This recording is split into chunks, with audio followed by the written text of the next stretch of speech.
మీరు క్లియర్ గా చూడొచ్చు ఏ విధంగా సంజయ్ గారు నన్ను అక్కడ నూకుతుండ్రో. ఆడ ఏ క్లియర్ గా మీరు చూడొచ్చు మానకొండూరు ఎమ్మెల్యే గారు ఏ విధంగా నా కాలర్ పట్టుకొని గుంజుతున్నారో క్లియర్ గా చూడండి. అక్కడ ఏ విధంగా నా గల్ల పట్టుకొని మక్కన్ సింగ్ రాజ్ ఠాకూర్ గారు నా ప్యాంట్లో చేయబెట్టి ఎట్లా గుంజుతున్నాడో ఒక్కసారి మీరు చూడొచ్చు. శ్రీధర్ బాబు గారు చూడండి ఏలు పెట్టి ఎట్లా బెదిరిస్తుండో కూడా చూడొచ్చు. ఇక పోలీస్ మిత్రులు నన్ను ఏ విధంగా నెట్టేస్తారో నేను ఏ విధంగా కింద పడుతానో ఒక్కసారి మీరు చూడొచ్చు. శ్రీధర్ బాబు గారి ఆదేశాలతో ఎట్లా నన్ను గుంజుకపోతారో ఒక్కసారి మీరు చూడొచ్చు. ఒక్కసారి స్వయంగా చూడండి.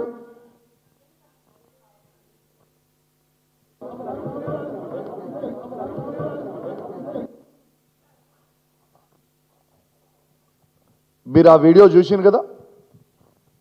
ఇవాళ నేను అడిగిన తప్పేముంది?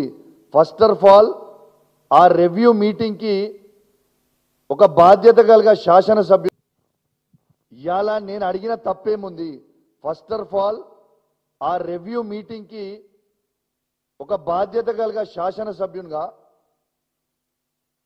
నేను ఆడికి పోయిందేదో ఉట్టిగా కూడా వాకిన్ కాలేదు. కలెక్టర్ గారు ఆదేశాల మేరకు డిఆర్ఓ గారు ఫోన్ చేసి మీరు ఖచ్చితంగా ఈ రివ్యూ మీటింగ్ అటెండ్ కావాలని చెప్పి మనల్ని పిలిస్తే మేము పోయినాం. నేను పోయినప్పుడు అడిగింది ఏందాడ, అసలు రైతులకి మీరు రైతు భరోసా వచ్చిన 100 రోజుల్లోనే ఇస్తామన్నారు. కేసీఆర్ గారు కేవలం మీకు 10,000 రూపాయలు బిచ్చమేసినట్టు ఇస్తా ఉన్నారు.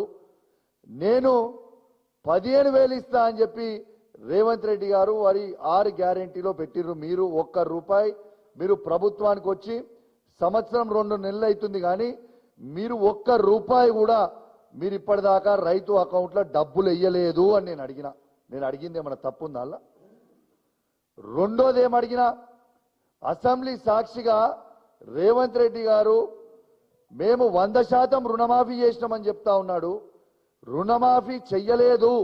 కేవలం నా హుజురాబాద్ నియోజకవర్గంలో 106 గ్రామ పంచాయతీలు 60 వార్డులు ఉంటాయి.